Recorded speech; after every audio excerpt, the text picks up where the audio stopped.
জয় মা বাংলা, জয় গুরুদেব। নমস্কার। অ্যাস্ট্রো বিআরএসে সকলকে স্বাগত জানাই। আশা করি সকলে ভালো আছেন। আজ আবার মান্থলি রাশিফল নিয়ে আলোচনা করব এবং আজকে আলোচনা করব ২০২৪ অক্টোবর মাস কেমন যেতে চলেছে কন্যা রাশির জাতক বা জাতিকাদের সেই নিয়ে।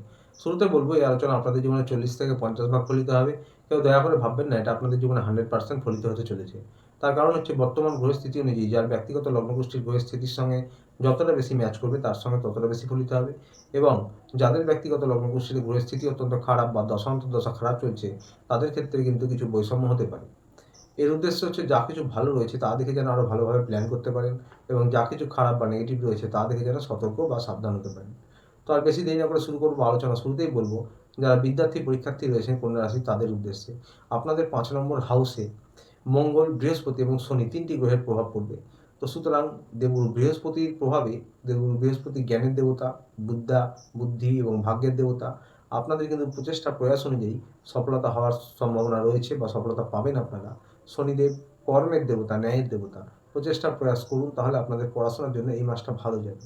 তবে কখনো কখনো কিন্তু কনফিউশন হতে পারে। কোনটা করব বা কোনটা করব না, এটা করা ঠিক হচ্ছে কিনা এরকম কনফিউশন হতে পারে। তো ভাবনা চিন্তা করে সিদ্ধান্ত নিয়ে এগোবেন তাহলে সমস্যা কম হবে এবং আপনাদের লগ্নাধিপতি বুধ নিজের ঘরে রয়েছেন। তো সুতরাং জ্ঞান বা বুদ্ধি অ্যাপ্লাই করতে আপনাদের বিশেষ সমস্যা এই মাসে হবে না। তবে মঙ্গলের প্রভাবে কিন্তু একটু অ্যাগ্রাসন বেশি থাকবে। আপনারা কিন্তু বড়দের বা শিক্ষকদের অবাধ্য হতে পারেন বা টুকটাক বাকবিতণ্ডায় জড়াতে পারেন। তো যে কোনো কম্পিটিটিভ এক্সামের ক্ষেত্রে, পড়াশোনার ক্ষেত্রে, অ্যাডমিশনের ক্ষেত্রে মোটামুটি সফলতা পাবেন। যারা উচ্চশিক্ষায় রয়েছেন, তন্ত্রমন্ত্র, জ্যোতিষ নিয়ে পড়াশোনা করছেন তাদের জন্য সময়টা মোটের উপর ভালো। এবার বলবো লাভ রিলেশন নিয়ে বা প্রেম ভালোবাসা নিয়ে। প্রেম ভালোবাসা এই ৫ নম্বর থেকে বিচার করা হয়। তো সুতরাং বুঝতেই পারছেন ৩টি গ্রহের প্রভাব রয়েছে। তো আপনাদের মধ্যে একটু অ্যাগ্রাসন বেড়ে থাকবে, তাই ইগোর সমস্যা বা একে অপরকে ডোমিনেট করার সমস্যা হতে পারে। মাঝে মাঝে পুরনো কথা নিয়ে মতান্তর হতে পারে। তবে হ্যাঁ, দেবগুরু বৃহস্পতির দৃষ্টিতে অমৃত রয়েছে, যার জন্য আপনাদের কিন্তু একে অপরের প্রতি একটা রেসপেক্ট থাকবে বা বেশি দিন বড় কোনো মনোমালিন্য হলে নো কন্ট্যাক্ট হওয়ার সম্ভাবনা কম। দু এক দিনেই আপনারা আপনাদের সমস্যা বা নিজের ভুল বুঝতে পেরে চেষ্টা করবেন যে আবার আগের অবস্থায় ফিরে আসতে। এবং অনেকের ক্ষেত্রে যাদের ব্যক্তিগত লগ্নগোষ্ঠীতে ৫ নম্বর রিলেটেড গ্রহের স্থিতি ভালো বা দশা ভালো চলছে তাদের ক্ষেত্রে সময়টা আরও ভালো যাবে। শুক্রদেব স্বক্ষেত্রে রয়েছে। তো সুতরাং আপনাদের কিন্তু বিশেষ করে ১৩ তারিখ পর্যন্ত রোমান্টিকতা, আকর্ষণও বৃদ্ধি পাবে। মার্চ মাস পর্যন্ত সময়টা আপনাদের বেশি ভালো যাবে। এবার বলবো হাসব্যান্ড ওয়াইফ নিয়ে। হাসব্যান্ড ওয়াইফ নিয়ে কিন্তু একটু সমস্যা হতে পারে। যাদের ব্যক্তিগত লগ্নকুষ্ঠিতে ৭ নম্বর রিলেটেড গ্রহের স্থিতি ভালো, দশা ভালো চলছে তাদের ক্ষেত্রে কিছু বৈষম্য হতে পারে বা সময়টা ভালো যেতে পারে। বাকিদের জন্য বলবো আপনাদের বোঝাপড়া উন্নত করতে হবে। একে অপরকে সাহায্য করুন, হেল্প করুন। তা না হলে রাহু রয়েছে ৭ নম্বর। মুখের বাণীর দ্বারা কিন্তু আপনাদের অ্যাগ্রাসন প্রকাশ পাবে এবং আপনাদের কথায় কথায় হুটহাট রেগে যাওয়া, মতান্তর হওয়া, ইগোর সমস্যা হওয়া এগুলো হতে পারে এবং সূর্যদেবের প্রভাবেও কিছুটা ইগোর সমস্যা হতে পারে। তাই হাসব্যান্ড ওয়াইফের কিন্তু এই মাসে টুকটাক অশান্তি কলহ হওয়ার সম্ভাবনা রয়েছে। এই বিষয়টি খেয়াল রাখুন, নিজেদের সম্পর্ক উন্নত করুন। এবার বলবো ৪ নম্বর হাউস বা পরিবার নিয়ে। পরিবারের দেবতা দেবগুরু বৃহস্পতি ৯ নম্বরে রয়েছে ভাগ্যস্থানে। তো সুতরাং পরিবারের মোটের ওপর আপনাদের সম্পর্ক ভালো থাকবে। পরিবারের সদস্যদের সঙ্গে সম্পর্ক উন্নত করতে পারবেন নিজেদের প্রচেষ্টায়। পরিবারের দায়িত্ব কর্তব্য নেবেন এই মাসে এবং অবশ্যই ১৩ তারিখ পর্যন্ত আনন্দ হুল্লোড় হতে পারে, ছোটোখাটো ট্রাভেল হতে পারে।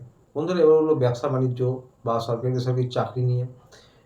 ব্যবসার জন্য বলবো যারা ব্যবসায়ী রয়েছেন তাদের বিশেষ করে কোনো কিছু শুভ করতে গেলে, নতুন কোনো ব্যবসা, বড় কোনো ডিল করতে গেলে ১৩ তারিখের মধ্যে করে নেওয়াই ভালো। ১৩ তারিখে পর্যন্ত শুক্রদেব কিন্তু স্বক্ষেত্রে থাকবে, যা কিনা ভোগ, বিলাস, সম্পত্তি, অর্থ সমস্ত কিছুর কারক এবং ১৩ তারিখের পরে না করাই ভালো। তবে হ্যাঁ, বিশেষ করে যারা পার্টনারশিপে ব্যবসা করছেন তাদের কিন্তু মতান্তর হতে পারে, তাদের মতের অমিল হতে পারে, তাদের অ্যাগ্রাসন বৃদ্ধি পেতে পারে। আপনারা মুখের বাণী এবং ক্রোধের উপর নিয়ন্ত্রণ রাখবেন। রাজনৈতিক ফিল্ডে যারা রয়েছেন তারাও কিন্তু মুখের বাণী এবং ক্রোধের উপর নিয়ন্ত্রণ রাখবেন এবং পার্টনারশিপ ব্যবসা বা রাজনৈতিক ক্ষেত্রে বলবো যদি আপনাদের একান্তই কিছু বড় সিদ্ধান্ত নিতে হয় তাহলে ১৩ তারিখের মধ্যে নেওয়াই ভালো। সরকারি বেসরকারি যারা চাকরি করছেন তাদের প্রমোশন পদোন্নতি হতে পারে, তবে কারো কারো ক্ষেত্রে কিন্তু সরকারি কাজে টুকটাক বাধা হতে পারে।